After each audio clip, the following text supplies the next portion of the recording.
Oh yeah, ladies and gentlemen, boys and girls, children of all ages, ready to rock and roll. We have a very, very special edition of the Root for Sports podcast on Saturday afternoon, getting you ready for all the NFL action coming up this Sunday. I am joined by a very special man, a guy who knows his football better than you and me put together. He's co-hosting with me today. You know him at Jersey Haas. We're talking football. My man, Dirty Jers, what's up, baby? You ready to rock and roll? Hey, Jason, I'm always ready to talk football. Thank you so much for having me on. This is going to be a pleasant experience. Let's talk some NFL. That's right, baby. NFL, that's what we all love. You know, we got some college football on today, but I'd rather prepare for tomorrow's games, man. The big one coming on for me is the 49ers versus the Giants. We'll definitely get into that. The Jets out over here, the other New York team, oh boy, not looking good. Hopefully they can pick up a win against the Indianapolis Colts led by Andrew Luck. We're going to talk about all that, every team, every game, all the hot topics surrounding all the organizations in the NFL. Ready to rock and roll, special edition Saturday action, Root for Sports podcast. Me and Dirty Jers, ready to do it. So, without any further ado, we bring to you the very first game on the docket, the Bengals and the Browns. Dirty, ugly NFC North game, man, but you know what? It's on. Ready to roll. The Bengals, I got to tell you, man, they started out pretty hot, looking good on offense and everything, but all of a sudden, not the greatest team in the world right now. Their defense isn't looking good, losing a home game to Miami. The Browns obviously haven't won a damn game yet. What do you see so far over here? What's your outlook? It's in Cleveland, Dirty Jers. Now, I'm looking at the Cleveland Browns, and I see a team that is on the come. I can see a win in a game like this against a struggling Bengals team, like you say. Now, the battle for Ohio might go Cleveland's way. What I've been looking at is how that defense has been keeping the team in games. And you know what? The offense, kind of game managing style. Brandon Weeden outdoing Colt McCoy for the starting job. They actually got rid of Colt McCoy because Brandon Weeden is such a actually good player in their eyes. Who thought a 28-year-old rookie could actually come out there and do what he can do? He's older than some of the 4, 5, 6-year starters. They've got a great starting left tackle out there in Cleveland, Mr. Thomas. He's a 5, 6-time Pro Bowler. Solid out there.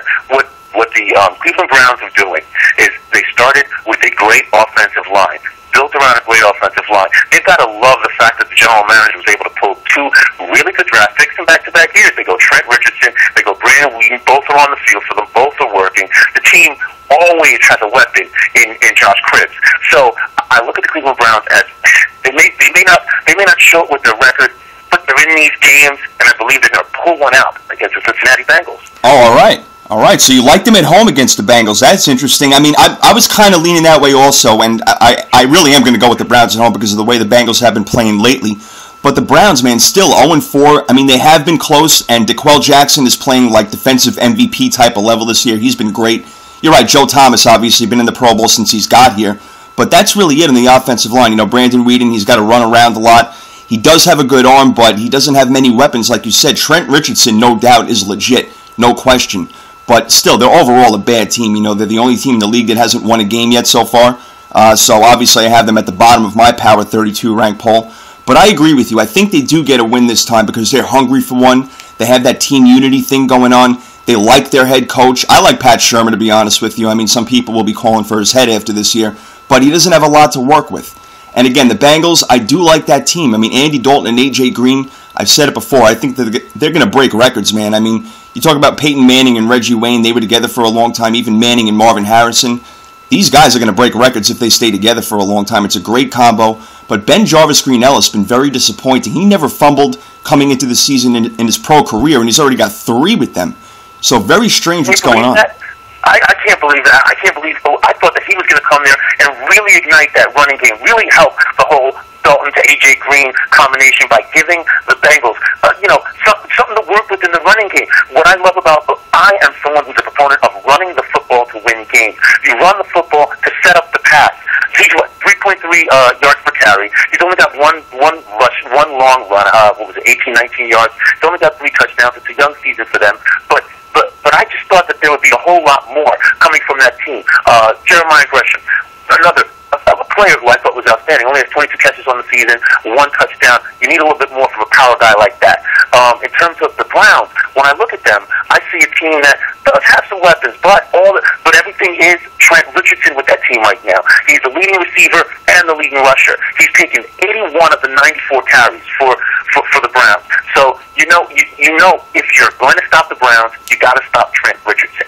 And that's the thing, they're relying so much on him, and I understand it. I mean, he's been getting better every game, there's no doubt about it, and he's starting to understand the scheme and how to, run behind his block and stuff like that. So definitely a tremendous athlete, but they're relying on him too much. So if the Bengals can scheme well defensively and take him out of the game, the Browns are going to have a really, really tough day. I mean, they scored 14 points early against the Giants, and then that was basically it last week. It was kind of flukish. But I do believe that the Browns at home will have some sort of momentum going, feeling like they're playing better. And, yeah, I agree with you. I think they get a win in that game. So we'll agree on the Browns at home against the Bengals. I have it by a slim margin.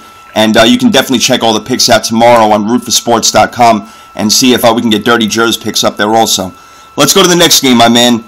Hometown New York Jets. You write about them often. You're a fan of the team. You're right on point with them. I'll let you start it out. They're at home against the Colts. What do you think?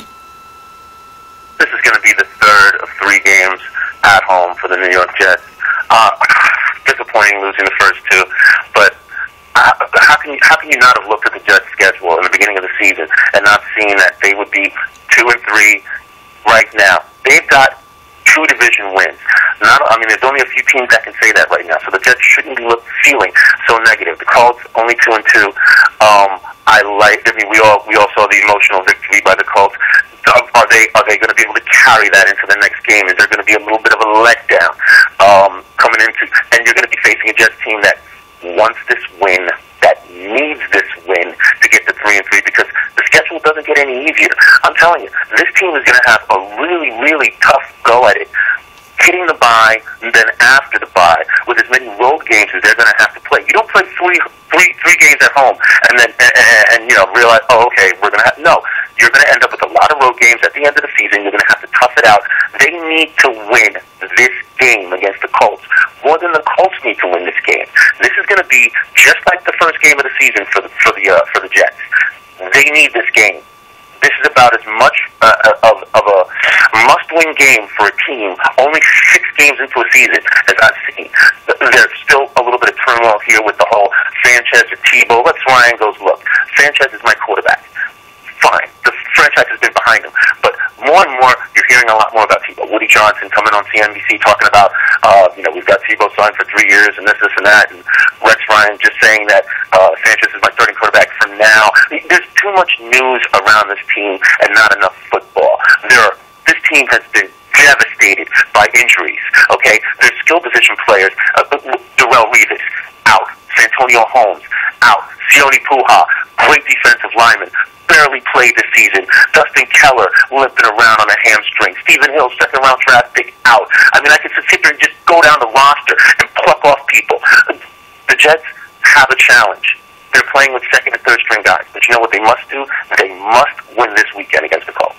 I agree with just about every single word that you said right there, and it's been a circus all year long. I figure they might as well just bring the circus even more and have Ocho Cinco and T.O. and Chad Johnson, and Plaxico Burress all come in, and might as well do something with that because their offense is pitiful. I say that tongue-in-cheek, but at the same time, I kind of mean it.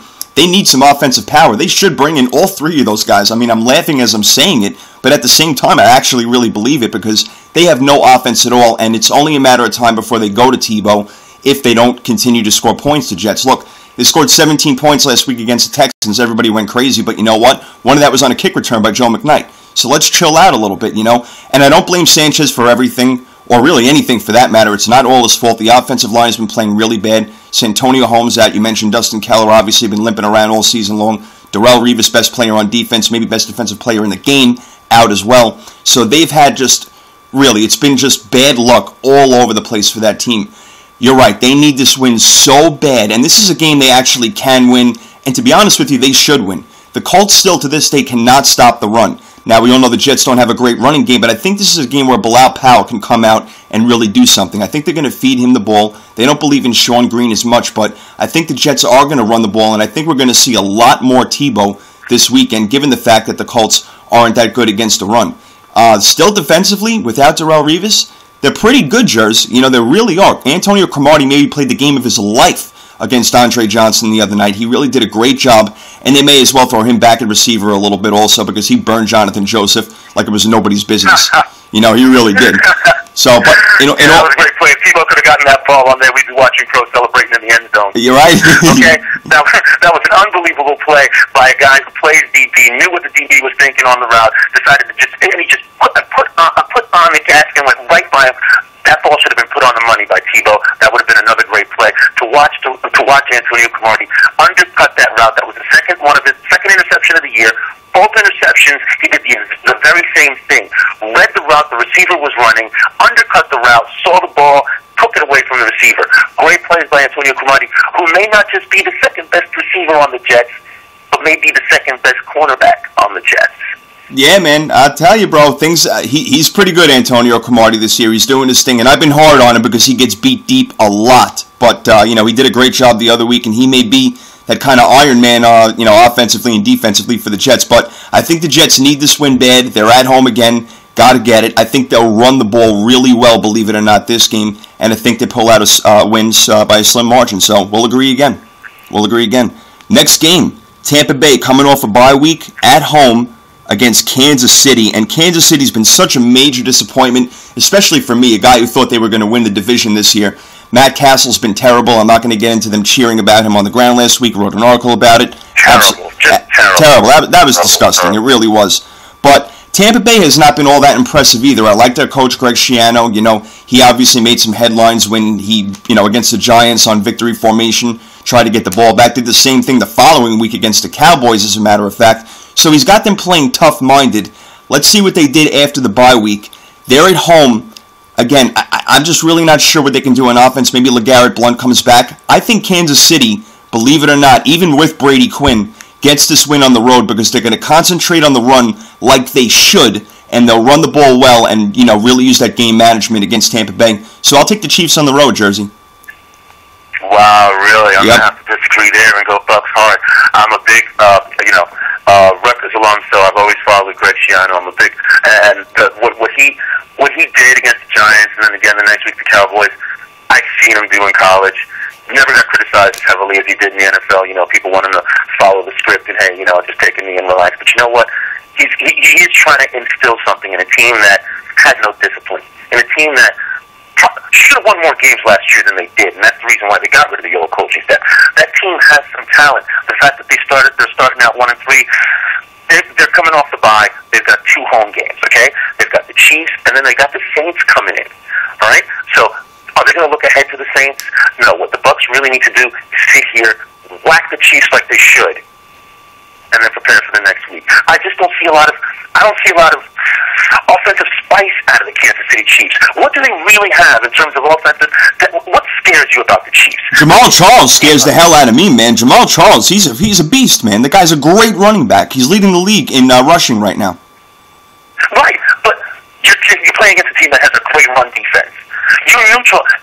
Give Jamal Charles 120 yards rushing. Do we really think Brady Quinn will even get 120 yards passing? I mean, that's what I'm saying. There's going to be, you definitely need both parts of the game to win. Yeah, but do you believe in the Bucs' offense? That's the thing. I don't think they can score either, man. On the Chiefs. I believe the Bucs can score on the Chiefs' defense. I don't believe they can score on most defenses. But we're looking at, the Chiefs' defense doesn't scare. There's nothing about the Kansas City Chiefs that scares me. Yes, they can run, but that's all they can do. What team that relies on only one thing ever wins? Look at the Packers right now. Look at the Patriots from last year. They relied on the pass too heavy. The Packers relied on the pass a little bit too heavy. Guess what? In the end, you get beat because you've only got one weapon. Once they take that weapon away from you, you're headless. And that's what the Bucs are going to do against the run. They're going to stack the box. They're going to take the run away. And what's Kansas City going to be able to do then? Brady Quinn? I think the Bucs in this one, boss. You see, man, I think you're giving the Bucs too much credit, in my opinion. I don't think they're all that good. I think they're trying to be good, but they're not there yet. They don't score a lot of points on offense either. Yes, their defense, sure, they have improved. Again, I like Jamal Charles. Don't forget, Dwayne Bowe is still out there, and he's a big-time wide receiver. I know they got some good corners over there. They drafted the kid, what's his name, Mark, Barron or whatever, and they got Aqib Talib out there in the corner. But I like Dwayne Bowe. I like Jamal Charles a lot. Let's see what they can do offensively. But my point is that I think that Romeo Crennel's going to say, you know what, Brady Quinn's in there. I'm not going to start throwing the ball all over the yard. I'm going to concentrate on the run, and that's how they're going to try to win this ball game. And again, the Bucs don't have much to really counter with. You know, LeGarrette Blount, is he going to play? Doug Martin hasn't been all that great. I like the combo Freeman to Vincent Jackson, but Kansas City's defense is improving a little bit as each game goes along. I know they got blown out a couple of times, but they did a great job at home against Baltimore last week. Lexa Ray Rice, Torrey Smith, Joe Flacco, they did a good job. Brandon Flowers, Eric Berry in the secondary. They're good players out there, all right? You still got Derek Johnson. You know, you got some big-time players on this defense, you know, Tamba Ali, so on and so forth. Maybe it's just a matter of them trying to figure it out. They went against some tough offenses at points. I think they're going to start figuring things out. Right now, I don't have them as a playoff team. Obviously, they started out so bad. And Brady Quinn, I mean, geez, he's only had a few starts in the NFL. But I think this particular game, because I'm not overly impressed with the Bucs, that Kansas City will get back to what they do best, concentrate on running, and they'll win some games with the defense, pick off Freeman a couple of times. So, hey, that's our first disagreement. What, you calling the police on me, man? Hey, I'm calling your bluff here, man. You're rooting for Kansas City. I'm telling them, come get the guy. Come that's the ambulance right there. They're coming to pick you up. They're bringing a white coat for you. There's no way I'm rooting for Kansas City Chiefs are going to be able to pull it out. And if they do, the ambulance is going to take me. I love it. I love it. We're talking good sports here, and we're getting hot and heavy over the Chiefs and the Bucs. Can you believe that? I know, right? How about that? Only real NFL fans can go crazy about a Kansas City Chiefs friggin' Tampa Bay Bucs game. That's what I'm saying, man. That's why you're listening to us right here. Jersey Haas, Sports Prophet. You can check out Jersey Haas stuff on the sportscrimeline.com. You can see it right there on the screen. And roofersports.com is where I'm going. And we're going to the next game, Atlanta Falcons. Big time, man, this year. 5-0, pulling out games, playing great offense. They're at home against Oakland. Oakland, as we all know, has been disappointing, as they are every single year. The Raiders. I love that, man. What do you got in this one, Jersey? They're coming to get me. That's it. It's over. They heard my butt stick. They're coming to get me. That's hilarious. Okay. No, go ahead. They're actually coming in. Oh, man, that's funny, bro. We got the Falcons and the Raiders, and they realize we're talking about the silver and black, so, you know, it's not Oh, man, well, we got to talk about the game, bro, so let me have it. Atlanta at home, they're favored by 9 points. It probably should be more. What does that tell you? Wow, this Oakland Raiders team. They came out east last time and got beaten up by the Dolphins. This team, Carson Palmer, looking better, but I mean, they did pull him off his couch last year to play football. What am I going to say about the Oakland Raiders that's positive? Their running game, their passing game, I mean, you know, they've got some athletes. The offensive line. Right. The Oakland Raiders against the Falcons. It's only 9 points. I'm surprised it's only 9 points. Anybody who's picking anything, but I mean, you know what? Anybody who's playing any eliminated football this year knows what's the guaranteed game. It's not going to go the way. It's not always going to go the way it was predicted to be. Right. How many of these guaranteed games that we've looked at and went, wow? You know, the only week that I really, you know, got killed in so many eliminator pools for my San Francisco Vikings game. Can you believe that? Oh. The Vikings would. So I'm looking at this game and going, hey, who knows? Maybe Oakland can go in there and, you know, an Atlanta team that's a little, you know, high right now on themselves. That guy's looking great. Some people calling him the better quarterback in the league right now. Maybe they can go in there and steal one, but I highly doubt it. Yeah, I highly doubt it also, man. You know, the 9 points, I'm big in, well, I shouldn't say big, but I do like gambling a little bit on my football games, and I do look at the lines and try to read in between the lines. And the 9 points tells me that they want you to take Atlanta, figuring they're going to win by, you know, a touchdown and a field goal by 10 points. So I'm thinking, you know what, Oakland, they can score. As weird as that sounds, you know, they scored a lot against Pittsburgh. I know they don't have the greatest defense in the world. Then they got shut down by Denver the following week. But at times they're able to put up points. I think this is one of the games that they do put up some points, but it's not going to be enough because their defense is no good. And Atlanta's offense is fantastic. They're home in the Dome. There's really not much that needs to be said. I mean, breaking down this game is really a waste of time, in my opinion. But I think it'll definitely be high scoring, but Atlanta wins in the end, man. I mean, that's it, bottom line. Julio Jones is coming back strong. They look good. Atlanta Falcons, great. Again, the talent on that team. Oakland Raiders, Yeah, exactly. Nothing. Ah. That's the motto for the Raiders, man, of the show. Ah. Yeah, right? They're done. Well, here's a real intriguing game, this next one, man. This is one that I'm going to be paying really heavy attention to. Baltimore at home against the Cowboys. You started off, man. I got a lot to say about it, but I want you to go. Baltimore at home, coming off a short, small victory against Kansas City, and Dallas off the bye week, getting smashed by the Bears. What do you got? I'm hearing a lot of love for the Cowboys. I completely disagree with that. I look at the Baltimore Ravens right now, and if it wasn't for how great the Houston Texans are playing, I mean, look at the Steelers right now. The Steelers, they're the Baltimore Ravens' biggest competition. Now they're down to 2-3, losing that heartbreaking game. Can you believe they lost that game? I mean, I'm looking at the AFC and seeing a weaker conference right now. That's going to allow a team like the Baltimore Ravens to dominate. And I believe they'll dominate the Dallas Cowboys in a game like this. The Ravens defense, yes, maybe just a little bit older. Maybe not as much as the weapon that it has been, but they still got the great players on the defensive line, linebackers, defensive backs. I just don't see Romo. Do you know my nickname for Tony Romo? He's Sanchez West. That's I mean, he just. There's some games where you look at Tony Romo and you just think, man, this guy's a great quarterback. This guy can really, move around in the pocket, can really get rid of it. Throws a pretty ball, but you know what? Throwing a pretty ball and moving around a little bit in the pocket isn't what makes you a great NFL quarterback. He's still making the mistakes a young quarterback makes. He's still throwing the ball he shouldn't. And that's what, come on, man, you don't think Ed Reed's back there salivating, waiting for a Romo ball to go back there so he can go the other way, wave at Romo as he goes into the end zone? I'm looking at the Baltimore Ravens in the last. All right, I hear what you're saying, and it makes sense, and I understand the criticism of Tony Romo. Believe me, I do, and I've been somewhat of an apologist for his for a long time. I guess I really like the guy. I really like the way he plays. He's got a horrible offensive line. His receivers drop balls all the time, but yes, he does make big mistakes in what seems to be key national TV type moments. So maybe the pressure gets to him. I'm really not sure what it is, but I mean, to compare him to Mark Sanchez, I think is totally unfair. He's so much better than him in his sleep when he's having a nightmare. Tony Romo is not on the elite level because of the mistakes that he consistently makes, but he's still up there close to being a great quarterback. He's still a top 10 guy to me, maybe 9 or 10. But again, wow, no, he is. I gotta heavily disagree with top 10. He is. Tony Romo? He's 9 or 10 to me. He's in the lower part of the top 10. He's a 9 or 10 guy to me right now. He still is, man. There's not a lot of great quarterbacks out there. In the beginning of the year, I actually had him ranked. Joe Flacco, because I consider Joe Flacco 7, 8, 9, 10, and there's no way I've got room for Romo in my top 10. Well, you could debate that, Joe Flacco and Tony Romo. Before this year, not a lot of people were saying Joe Flacco was a top 10 quarterback. Now he's playing really well.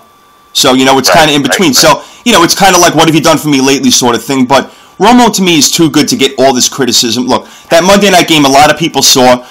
A couple of tip balls were why the first interceptions were thrown. And in the last two, he was just trying to make a play in a game they were getting blown out by 24 points. So, I know I sound like I'm apologizing for the guy, and I really shouldn't be because he puts it on himself, but he's still up there in one of the better levels of the quarterbacks. As far as the game is concerned, Baltimore at home, I mean, geez, I think the Cowboys will be able to score. I don't know what's going on with DeMarco Murray. I mean, I said not to pick him up in fantasy for a variety of reasons, but they got to give him the ball a little bit more. But to me, the biggest problem with the Cowboys is their head coach. I was talking with that Brian Ain't Lying on my show the other day, and we both agree Jason Garrett's got to go. He's an offensive coordinator at best. All right, when they tried Wade Phillips, that didn't work out. They need to get a solid head coach in there because the Cowboys have all the talent in the world. They have as much talent as any team in the NFL, but they can't put it together. So I put that on the head coach. I put that on Jerry Jones for not picking up the right, personnel and stuff like that. They should be fine. Their defense is so much better than what it was last year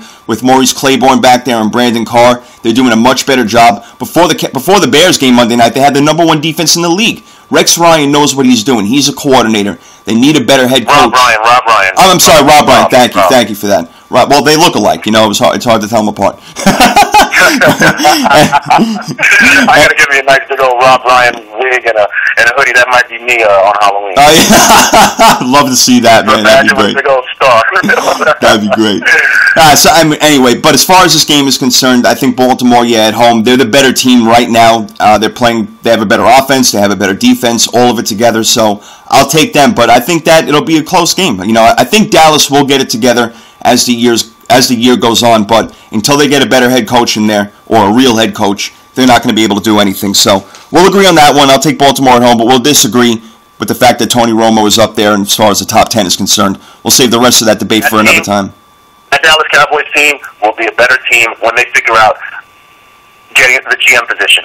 When they figure out the GM position, when they figure out the head coaching position, when they figure out that leadership does matter in this NFL, not just the talent, but leadership matters, then that Dallas Cowboy team has all the talent in the world, and look out for them. But in the meantime, as long as Jerry Jones is still calling every shot, it's not going to happen for the Dallas Cowboys. You're right.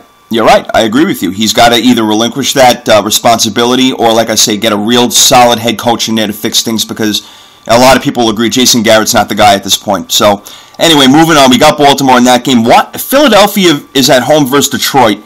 Why is Philly only favored 4 points in this game? Again, I'm looking at the line. They should be favored by a lot more. Detroit has been so bad this year. It's getting overlooked because of how much attention gets paid to the Saints and stuff like that and other teams. But the Lions have been awful, and Philly is just winning games and just losing games. Once they figure it out, that's when the NFL really needs to watch out. When Vic starts to get his you-know-what together, and Andy Reid decides to run the ball with LaShawn McCoy a little more, they're going to be a force. So Philly at home against Detroit. What do you think? Now, I thought this game was favored by 7, 8. I thought this game was going to be favored by 7 points, but you're saying it's only 4. It's probably because Michael Vick fumbled away the other 3 points. This guy's got. That was great. I don't see any way the Detroit Lions with their enigmatic defensive line, and Dominican Sue. What's worse, Vic and his new dog, or Sue behind the wheel of a car? Yeah. Can you believe that just a year ago I was watching this guy behind the wheel of a Cadillac driving up and down the city? Now he's hitting everything he can. That's just a big joke going on right there. I don't know what's going on with that guy. They need to sit him down and just let him know, hey, look, why don't you go out on the field and hit as many people as you do in your automobile, and we'll figure things out, man. The Lions defense was what was making them a good team last year, and that's exactly what's been their downfall this year. They've got all the parts. Megatron. They've got great parts on the offense. They're another team that you look at, and you look on offense and you go, how does this team not score 30, 40 points a game? Oh, why? It's maybe because the defense is leaving the other team's offense on the field so long, but the Lions' offense doesn't have any time of possession. And then you look at the team like the Eagles. The reason why that line's probably so close is because the Eagles haven't been able to win a game by more than 2, 3 points. They keep opponents that shouldn't be in the game. They allow them to hang around. If you allow a team like the Detroit Lions to hang around, they will put up that 30, 40 points on you. And what will the Eagles do then? I'm not going to pick the Lions this game. I'm all for the Eagles. Don't know if they'll cover, but I think the Eagles definitely are representing this game, and we'll see Philadelphia taking out the Lions there. Yeah, I actually think Philadelphia is going to have their first game where they really smash somebody. I think that they're going to beat the bloody piss out of the Lions. I really believe that at home. There you go. I really think so. I usually don't say a team is going to blow out another team by much, but I think they win this game by maybe 3 touchdowns. I'm not impressed with the Lions at all. We already talked about it. You say they have a lot of weapons on offense. I'm not sure. I think that Calvin Johnson's really their only weapon, and Brandon Pettigrew is also a weapon. I'll give you that, but Matthew Stafford has taken a step back clearly. They have no running game whatsoever. All their running backs get hurt every single week. One guy goes down. It's crazy. And again, the defense, you're right, you hit it on the head. They've been awful. I mean, you let up 41 points to the Titans, or 48 or whatever the hell they scored that game. So they've been getting beat up left and right. They got killed by the Vikings. They're getting beat up. The Lions I don't like at all right now. I didn't have them in the playoffs to start, but I didn't think they were going to be this bad. I think Philly smashes them. I really do. So I'll take the Eagles at home in that game, going away easily. Following game, we got Miami is at home. Oh, I'm sorry. I didn't mean to cut you off, Jers. Don't discount Nate Burleson as a second wide receiver over there, okay? Oh, man. Oh, yeah. He's real big time, bro. No, I mean, okay. All right. I'm just more than just one or two guys on the offense. If Stafford really wants to sit back there and throw the ball, and you got bad DBs. The thing is, playing an Eagles defense that has good DBs. You go against a team that maybe doesn't have a great secondary, then yeah, the Lions can go out there and produce. But I think, like we're both saying, the Eagles should wreck Leeds in this game. Yeah, I think Nnamdi Asomugha tweeted out that he was having nightmares about Titus Young. Oh, no, that definitely didn't happen. No, my bad. Is that recorded? Oh, whoops. Sorry. Oh, wow. All right. I had to dig a little deep. The Lions suck right now, and I don't like their head coach, Jim Schwartz. All right, learn how to shake somebody's hand, you goof. Anyway, moving on. Miami's at home. Really tough defense, Jers. They've been playing real tough defense, but so is their opponent, the Rams. I love Jeff Fisher. I'm a big fan of his. He's got that defense playing great right now. So this will be, in my opinion, a very low-scoring game, a very tough defensive struggle. But the difference in the game may be Reggie Bush. I mean, he's been playing fantastic. I've been a fan of his for a very long time, coming right out of college. I thought that he took a lot of flack to begin with, my man, coming out of, going right into the Saints. I mean, it was just not the right offense, I guess, for him. I'm not really sure. They had so many different parts on the team, whatever it was. But Bush has been awesome lately. He did a great job last year. He said he wanted to lead the league in rushing this year, and he got off to a really good start. He did get hurt in the Jet game, but he's looked really good. I think that he's the difference in the game because the Rams have really no offense whatsoever, especially since Amendola went out. So my pick is the Miami Dolphins because of their defense and because of Reggie Bush. How can I disagree? I can't even disagree with you. The Dolphins have looked good despite their 2-3 record. Okay, like you said earlier in the show, should have beat the Jets, man. They should have beat the Jets that game.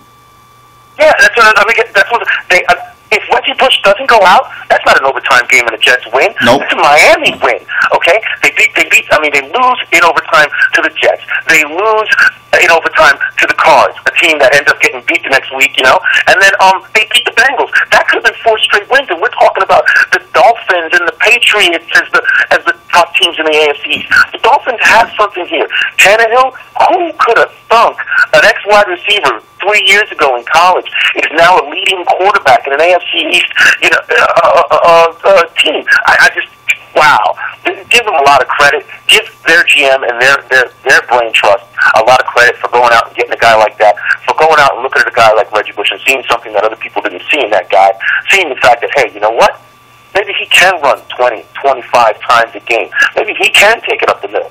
Maybe he's got the talent that we all saw him with at USC. Are we allowed to say that he went to USC, or are we not allowed to say that? Yeah, right. Okay, I'm not trying to get my jersey taken away. Right. I just want to make sure we can still say that. But I agree with you in terms of, well, let's not diss the Rams totally, though. They go out, they beat a team that was undefeated, so give them all the credit in the world, yada, yada, yada. And Jeff Fisher, this is the definition of bringing in a guy and him changing the culture of the team immediately, putting his footprint on the team immediately. He gets there, all of a sudden, they're a little tougher. But the Rams were a finesse team. They've always been looked at as, they're always going to be looked at as that, greatest show on turf team. They don't really hit you. This year they hit you in the mouth. Okay, so I respect that about them. I just don't think they're going to be able to catch the Dolphins this week. Yeah, no, I agree. Exactly right. I think the Dolphins at home are going to be too much for him. Yeah, but the Rams, no, I definitely give him credit defensively, and Jeff Fisher, he's got those guys playing well, but still troubles on offense. So, yeah, we'll agree on that one. Miami Dolphins in that game. Next one. This is a tough one, man. New England's on the road, going all the way across the freaking map to Seattle, where they play some serious, big boy, tough defense, man. And at home, they're really tough to beat. Biggest problem with that team, again, is the offense, man.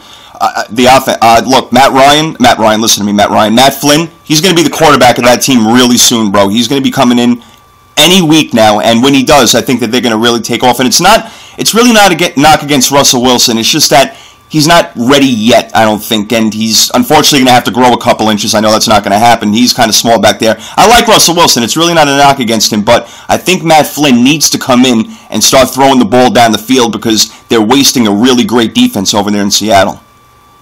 Wow, Russell Wilson, sponsored by Nike. The guy with two last names. The guy who athletic company to sponsor. I can't wait who actually sponsors him. You know what I mean? Russell Wilson. I never thought of that. That's freaking great. I never even thought of that, man. That's hysterical. What do you call it? As a rookie, he's doing what he can. They're not breaking out the whole offense with him, obviously. But he's a talent. And sometimes you do need to nurture a talent a little bit. Are they going to sometimes you do have to sit him on the bench, let him watch somebody, and then go out there and perform. Right now, he's in a position where he's got to go out there and play. He's got some skilled players around him. But, just like you said, I thought that the space shuttle program was retired by the government. Apparently, they, let one out for the Patriots to take that long trip out into outer space to play these guys.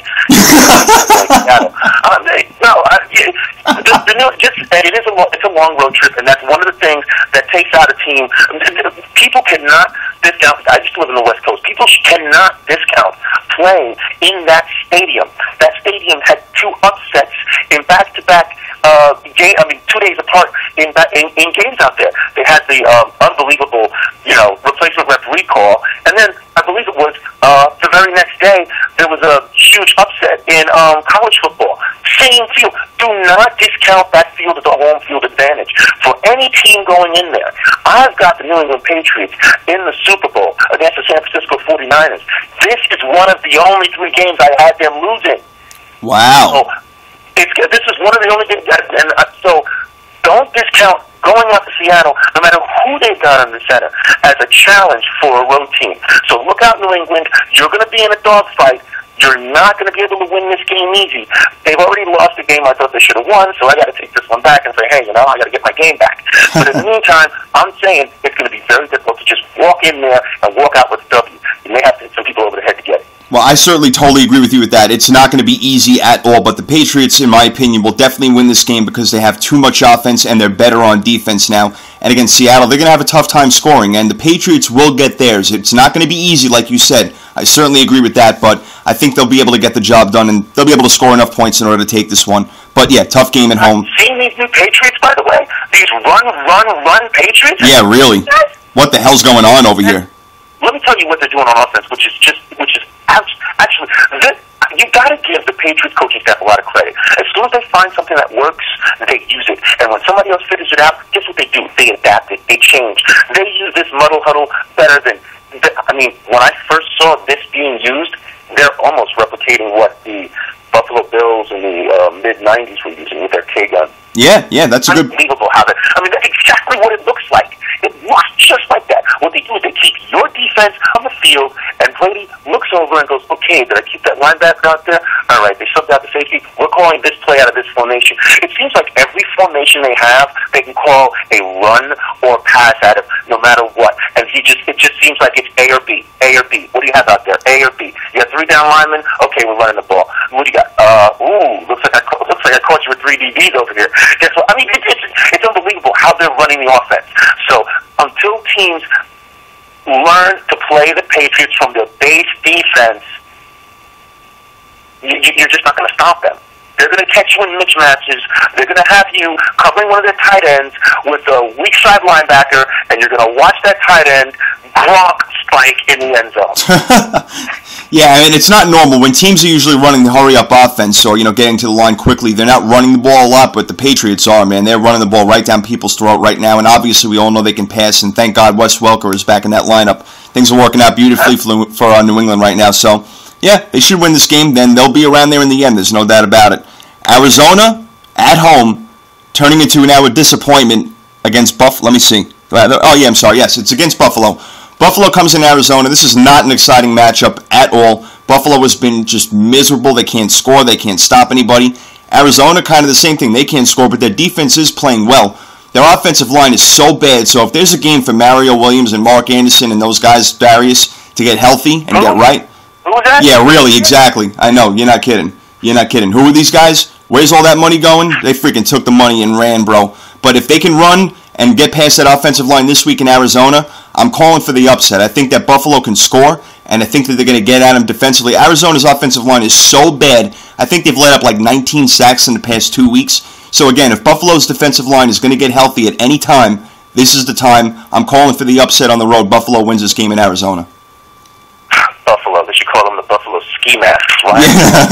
Mo Williams go up there and rob the bank and show zero production on the field. Terrible. The Arizona Cardinals need to do is wake up from that little punch in the mouth they got from the Rams and really get it going. These Redbirds. I enjoy watching this team play because I love the way they spread the field on offense. Larry Fitzgerald, unbelievable athlete. I mean, when I say top 5 athlete in the game, I'm not just talking about being a player, but athlete in terms of physical specimen, what he can do on the ball field, running his routes. I really enjoy watching that guy play.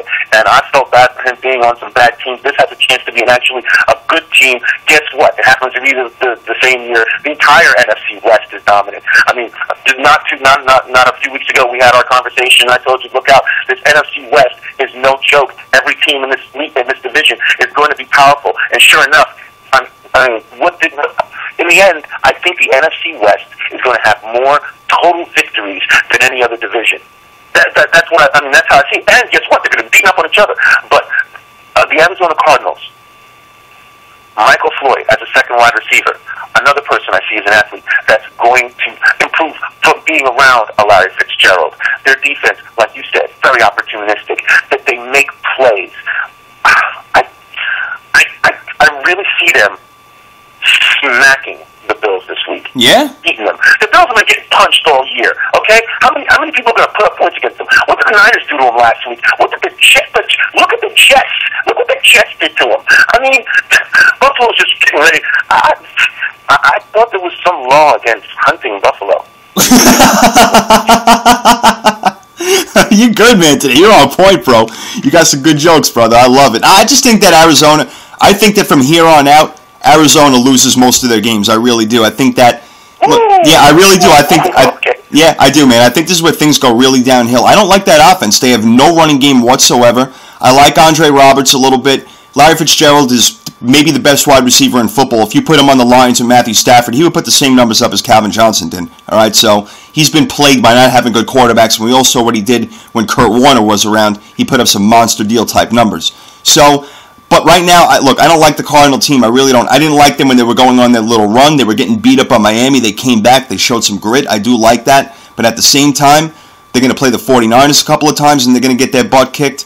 The Seahawks can play them well. The Seahawks should have beat them in that week 1 game, as a matter of fact, where it came down right to the end. Russell Wilson couldn't put the ball in the end zone. He had 4 opportunities within the 10-yard line, and Seattle would have won that game. So what I'm saying is Arizona's not going to be able to hang on to these close games much longer because their offense really sucks, for a lack of a better term. So I see bad things for the Cardinals going forward, and I think the Bills, they get right a little bit on defense this game, and they'll be able to score. So that's moving on from that one. We got a few games left before we get to the Sunday and Monday night game. Say one more little thing about the Arizona Cardinals. Yeah, please. They're 4-1 right now. They're already half of the way to a 500 season. They only need to win 4 more games this year to be on their way to a 500 season. So, I know they've got. I see 4 wins on the schedule. So I can see this team at 500 in this league might get you in as a wild card. Maybe not in the tough NFC West, but remember, they're 4-1. They're 4 wins away from being a 500 team. So, maybe not as many victories on the schedule as we might want, but again, only 4 away from a 500 season of the Cardinals. Yeah, I hear you, but even in my opinion, I don't think 8-8 is going to get you in. I think you're going to have to win at least 10 games, in my opinion, in the NFC. Look, you got your 4 division winners. That leaves 2 wild card teams. So you talk about, the Bears, the Vikings, the Packers, all in that division. Then you talk about, I don't know, if you want the Giants, the Eagles, if you want to throw the Cowboys in there, fine. I don't know, 500's not going to do it, in my opinion. I think you're going to have to get to 10 wins. So if they can do that, yeah, different story, but we differ on that. I see Arizona going down from here, and I think that when the season is over, they'll be at best 500, and that's not going to work out. So, all right, we'll disagree on that one. Next game, RG3, he's going to be playing in this one, right? Because they're at home against Minnesota. This should be a really, really interesting game for a lot of people out there. What do you think? I don't think RG3 remembers if he's playing in this game. Is anybody there? Anybody home? Anybody home? Buddy, get down! Get down! Get down, man. Down! When you're running, get down! This is the NFL. These men are paid to kill you. Yeah. He's running to the sideline. He's pretending the sideline's his enemy. Run. Get out of bounds. Absolutely. If anything, get the flag. You keep your head up. You don't slide right. And what do? You get dinged up. And it's not out there being a man. What you do is you hurt your team by doing that. By being off the field, you hurt your team. RG3, you really got to get your head in the game. No pun intended. Actually, yeah, it was. Yeah. Now, the Vikings, a team that, wow, who could have thought this was coming, okay? They're 4-1 right now. I bet you a lot of teams looked at the Minnesota Vikings on their schedule and circled that as a victory and moved on. Well, 4 teams didn't have that opportunity to do that. One of them, those 49ers. Christian Ponder. That coaching staff definitely was going to be run out of town if this team was not successful this year. They're just playing out of their minds right now. Can they continue doing this? Right now, we've got 2 teams who should have been middle of the road, maybe a little bit less, playing each other. What do you think about the Redskins again in the NFC East? Do you think they have the talent to battle with the teams that they're going to need to do better than in order to win the division? Are they going to be able to compete with the Philadelphia Eagles, the Dallas Cowboys, the New York Giants? Are they going to be able to beat the teams? They need to beat these out-of-division teams because they're going to get beat up in their own division. So this is more of a win that the Washington Redskins need than the 4-1 Minnesota Vikings need. Remember, they're playing way above what they should be playing in their talent level right now. It's really great to have Peterson back. He's looking like he's rounding in the form, and that might be what propelled this team to fight a little bit more. Hey, we got one of our offensive weapons back. He wasn't supposed to be back. He's ready to roll, and but that again, that's not going to last long. So let's see what the Washington Redskins, again, with the very, very, very modest, not the most potent of offenses. Let's see what they can do, and maybe this is a team in the Washington Redskins whose defense can lead them to more wins than they're supposed to have. So in this game, I'm going to pick the Redskins. Well, then you know what? I'm going to agree with you because I like the Redskins at home. I thought they were actually going to stop Atlanta last week and get a win at home, and they probably would have had RG3 stayed in the game, and you hit on that perfectly, so I don't even need to elaborate any further. But Minnesota, I think they are for real in the fact that their defense is good enough. They have Percy Harvin, Adrian Peterson, Christian Ponder is learning not to turn the ball over and manage the game and maybe a little bit more. So I think the Vikings actually are for real this year. I think that they could be a playoff team. I really do. When I picked in the beginning of the season, I had them going 7-9, and I think they may flip that around at 9-7. But going into Washington in this game, Washington needs this game. You're right. Look, they're not going anywhere this year, especially with the losses of Arakpo and Carricker on defense. So I don't think that it's going to go down for them this year. I think that the next couple of years, watch out for the Washington Redskins. I think that they're going to be absolutely for real. But this game alone, I still like them at home. I think that they're going to get it right. Alfred Morris obviously surprised everybody. They're running the ball really well. RG3, if he plays, and he should do the right thing and be healthy, he's a stud, man. The guy's an absolute stud. He's an excellent quarterback. Could be a great one day. Reminds me a lot of Aaron Rodgers, except that he's a lot faster. So the future, very bright for Washington. Maybe even winning the division next year. We'll see. We'll get to that soon, obviously, for another time. But this week, Washington wins this game at home, so I'll agree with you right there, Jers. Well, Minnesota Vikings and the NFC North. It may not be far-fetched that they take this division. As I'm really, really perusing their schedule, after the Redskins, they got 2 at home: Cardinals and Buccaneers. They go out to Seattle, come back home, play the Lions. They got back-to-back killers on the road with the Bears and the Packers. But I see a lot of wins on this Minnesota Vikings schedule. And you may be right. We may be looking at the NFC North champ. I mean, if the Chicago Bears slip and the Packers don't get their act together, you may be looking at they may be blowing the horn in Minnesota and that dome comes down because they're partying it up in there with an NFC North championship. Yeah, that crazy-ass Vikings fan behind the freaking goalpost over there, that bald, nutty Viking-looking dude, man, he may be pretty happy. We'll see what happens. Yo, next game in. I guess I found another Halloween costume. Yeah, right there. Yeah, I like that one right there. That's good. That's good. I think I might do that. I like that one. Except they beat my Niners this year, so I hate the Vikings right now. Wish nothing but bad on them. Speaking of my Niners, man, to me this is probably the game of the week. I mean, NFC Championship rematch of last year. I've been talking about it all week long. I wrote my preview on rootforsports.com. I went on the Opinion Nation with EJ Christian. We talked about it the other day. So believe me, I'm freaking stoked, excited. Me and all my boys are going to get together and watch it, obviously. Fists may be flying. We'll see what happens. But real quickly, and again, I've talked about it so much, so I'll give my real quick piece on it. The 49ers win this game not because I'm a fan. I'm objective, and I believe they win it because they can run the ball really well. The Giants have not defended the run really well at all.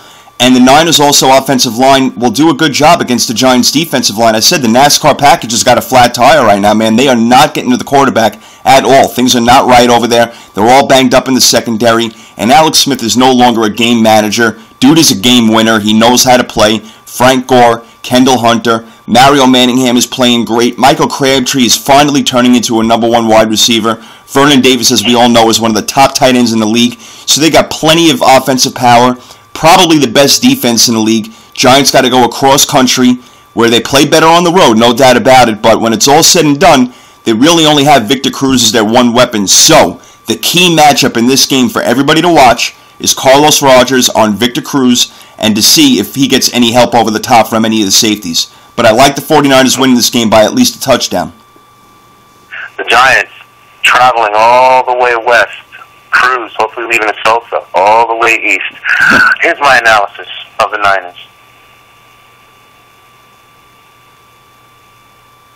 Jets, 34-0. Bills, 45-3. Giants, they're the last in the three rung to take the New York State title. And I believe the San Francisco 49ers are going to win the state title in New York. I like it. Take out the Giants, and it's not going to be nice. It's not going to be pretty. It's going to be not just this is not just going to be a rematch of the NFC Championship game. This is going to be payback, and we all know what that is. I am looking forward to this game. I've been looking forward to this game since they brought out the schedule. You're talking to, of course, another Niners fan, and I am being a little less objective with my opinion on this game because I want nothing more than to wear that New York State Championship belt around my waist as a 49ers fan. Oh, Niners Empire. Oh my God, I love what I'm hearing right now. This is beautiful stuff. Just music to my ears right here, man. Jesus Christ. I had to take a deep breath before I let that go. So wow. For the sound, I had to take a deep breath. I was like, okay, I'm going to have to come out here. Going to come out my shoes here. Come out my shoes here. Oh, man. Wow. Jesus Christ, man. You just put it on me like that. I didn't know how passionate you were about the 49ers. Niners Empire, Niner Nation, Dirty Jers. I love it. I love it. Yeah, I'll tell you a quick story, and we'll share it with everybody here. Niners played one of the epic wildcard weekend games a few years ago. This was the same year that the Oakland Raiders went to the Super Bowl, and we all know what happened there. Thankfully, the Bucs beat them and everything. But okay, so going to that wildcard weekend, they play the New York Giants in Candlestick. At the time, I had season tickets for the Raiders, and we were able to get tickets for this game. The Raiders had the week off. So, myself, group of friends, we go in our Raider Jerry Rice jerseys to the 49ers game. We've all got these tickets. We end up above the end zone where the play happens. And if everybody who remembers the play at the end of the game where the 49ers are leading, the Giants go set up for a field goal, look like they're going to kick a field goal, then all breaks loose. Guys are running around all over the place. Somebody looks like they're going to throw a pass, and the entire stadium watches the guy. I think he tripped and fell, but I guess, he might have been yanked down, who knows. All of a sudden, the guy running around the end zone wasn't. Play incomplete, 49ers win, move on to the next game. That's the kind of passion I have for my 49ers. So you're talking to a die-hard 49ers fan here. The reason why I'm a 49ers fan and grew up in New Jersey is they were the only team that could come in and kick the butt of the New York Giants. Wow, man. I swear to God, man, I didn't know it was like that with you with the Niners. I mean, Jesus Christ, man. You know me. I'm a die-hard Niner fan. I breathe and bleed their colors. I mean, oh my goodness. That game in particular, I had all my Giant fans friends over my place. I felt really confident about the game. And as you know, they were beating the crap out of us all the way up until halftime. And I actually told the story on my show the other day. I threw a beer bottle clear across my room, not even thinking. It was full. I wasn't even thinking. I was losing my mind. I mean, I was 21 years old, so, I'm like a young kid, and I basically blacked out like an idiot.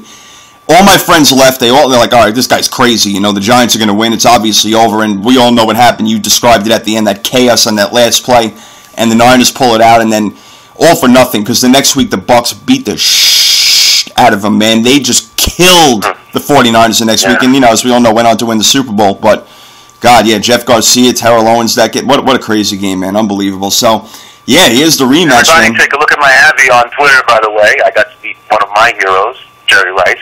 Got to shake his hand. We went to lunch with a legend out here at the New York Athletic Club just a couple of weeks ago. So it was great for me to shake hands, told him a little joke. We're both laughing it up and, you know, get a nice picture taken. He spent the hour with us. He was on radio. It was a great time. I got to meet the greatest of all time, Jerry Rice. So I'm retardedly... Huge 49ers fan. I'm ridiculously jealous of you right now. I really am. I'm flat out jealous. I'm feeling the man love, baby. Feeling the man love. God, oh, man. Well, you know what? With all that, let's go get him, baby. Let's kick their freaking butt this weekend. Let's do it. Let's just rock and roll. 49ers. I like them also, man. I got the final score 31-22. So let's go Niners, baby. Niner Nation, Niner Empire. I love it. I love it. Hashtag it up, everybody. I'll go 31-2. 31-2.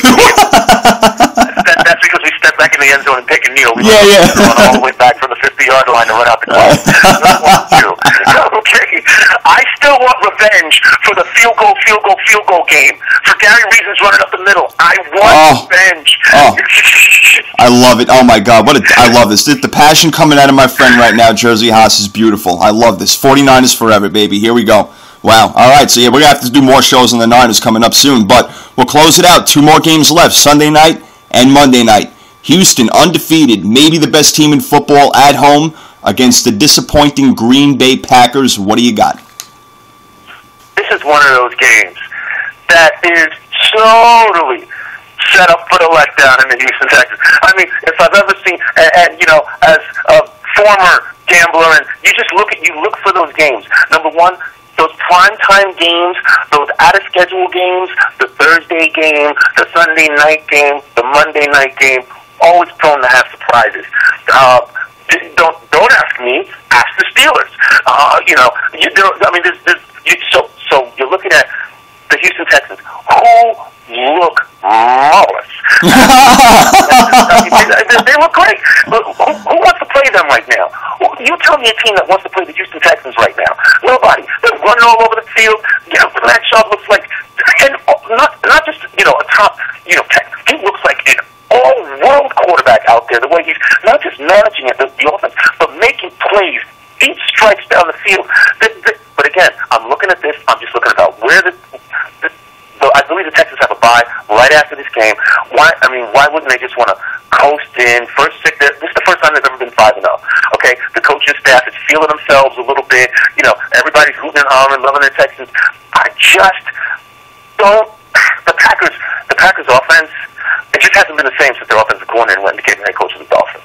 It just hasn't been the same. Now, counting the week they lost him because of the death of his son, very tragic. But since then, this Packers team hasn't really been anything.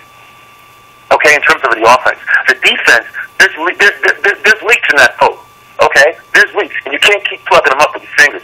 Everywhere you turn, you know, there's a run scheme bust here, a big play over the top there. There's leaks in that defense. This team isn't the 15 straight win or whatever team it was, you know, early last year. They're not the machine they were, but they still have the weapons to beat a team that might be riding a little high on their laurels right now.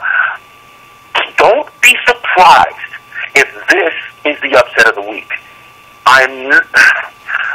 Is it official? You picking them? The Packers? Is it official? You picking the Packers? I don't know. I think the Texans gonna melt that cheese. Yeah, man. I'm with. You know what? I like what you're saying and everything, but the Packers miss Greg Jennings a lot. It's obvious all over the field. He's the guy that really makes everything run. Jermichael Finley's dropping balls. Jordy Nelson is not the 15-touchdown guy that we saw last season. They have no running game, obviously. And, you know, I really don't put it on Aaron Rodgers. You know, he's running around a lot. Offensive line isn't great. The defense has actually played better than what people would expect or suspect. But when it's all said and done, man, they need Greg Jennings, and that offense is not running the right way. They can't stick. Look, they're just not scoring like they used to. 15-1 last year is long gone. The Houston Texans, to me, right now are the most complete team in the NFL. Yes, even over our 49ers, because I believe the offense is a little bit better. They got, still guys like Andre Johnson. Arian Foster is probably the MVP of the league, in my opinion. You want to talk about Percy Harvin? Sure. Matt Ryan? Absolutely. I think Arian Foster may be the best overall offensive player in the league. Guy is absolutely amazing. He can run. He can catch. He's amazing. The guy can do everything. He's amazing. He's absolutely amazing. He's the MVP in my opinion so far. He makes it look so easy out there. It's almost like he's freaking gliding. Guy's great. That's exactly it. That's exactly it. That's exactly the way to put it. He does look like the game comes to him a little too easy out there. Seriously, it really does. I am in love with. He is one of my favorite players, and he's a smart mother effer too. Hit the hole. He doesn't just hit the hole. It's like a cannon. Like the old school, the old school Bugs Bunny episodes when you see a cannonball coming out of the cannon's mouth. Yeah. That's exactly what he looks like coming to the hole. Just the right size, just a little smaller than offensive line.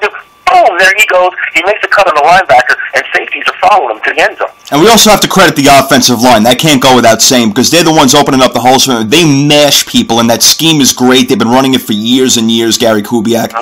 Excuse me. So, Houston, I hear you. Green Bay, they could score points, but I like the Texans at home. I don't think that it's going to be a letdown. They know they're going into their bye week, and I think they're going to, they got a little scare against the Jets because they didn't put up a whole bunch of points, and, it was only a 6-point game, even though it really wasn't that close, obviously. I think they come out big time, and I think they win this game pretty convincingly, to be honest with you, probably by 10 points. So I like Houston. Ooh, I think it's a little closer than that now. I think it's going to be a little bit closer than that. I think you might see that 4-point game, something like that, a 24-20, something like that. I think the Packers make it more of a game. It's interesting. The Texans want. It's interesting. They're only favored by 3.5. They're only favored by 3.5. The Texans at home. You'd think it'd be a little bit more. So maybe you're onto something. Right. You see, they're only giving them a half a point. Everybody else sees in this game what I'm talking about in terms of the gambler's eye. When you look at this game, it's primed for a letdown. And what they really want you to do is try to lay that money on the Packers, to be perfectly honest. They really want you to bet Packers, even though the Texans are going to win this game. People are letting you believe, with all the little hints, that the Packers have a shot in this game. They probably don't. Texans melt that cheese, I'll say it again. Yeah, man. I'm with you on that one. I'm with you. And that's the Sunday night game, man. There's a lot of good games on the... God, there's a lot of good games. And the Monday night one, another really great one, man, or at least we think it's going to be. San Diego at home against Denver, Division AFC West rival matchup. Probably the two teams that will be fighting it out in the end of the year for that division. San Diego, I really can't tell what they are. I really have no idea. Again, their running game has been hurt. Ryan Matthews, I know that he wants to play. I know he's going to try. I haven't been impressed so far. But the last couple of games, when he's been healthy, now that Jackie Battle has kind of taken over that number one role, or at least they want him to think that, I think that lit a fire under his behind over there, and I think that he'll start playing a little bit better. Their passing game, they really rely on the big play for the most part, San Diego. Try to hit Malcolm Floyd downfield. Antonio Gates is a shell of what he used to be. As far as Denver is concerned, they're getting a little bit better. They didn't look great against New England. Maybe they could have came back. Willis McGahee fumbles the ball. I think he'll be pissed off and he'll come back and have a better game. Peyton in that offense getting it together a little bit better. Demaryius Thomas, I think, definitely a stud wide receiver. They got their problems on defense too, so I think that both teams will score a lot of points. And in the end, I think San Diego gets to win at home. I don't think Denver's that good yet. I think the Chargers sneak out a win at home this week. What do you think? The Broncos, the winners of the Peyton Manning sweepstakes, chip off poor Tebow. And I just think that this team, they're growing into their new system. They're learning slowly. You know what these wide receivers need to do for the Denver Broncos? They're used to getting to the spot, turning around, and waiting for the quarterback to throw them the ball. That's not going to happen with Peyton Manning. Right. You're going to turn around and the ball's going to catch you in the mouth. He's going to put the ball right on you, and that's a lot. I don't know if you've noticed, but you've seen a lot of receivers turning around and the ball glancing off of them. That's because Peyton's getting the ball to them, and they're just not used to a quarterback getting the ball to them as quickly as he does. He makes the decision to throw that ball before the receiver put his shoes on that morning.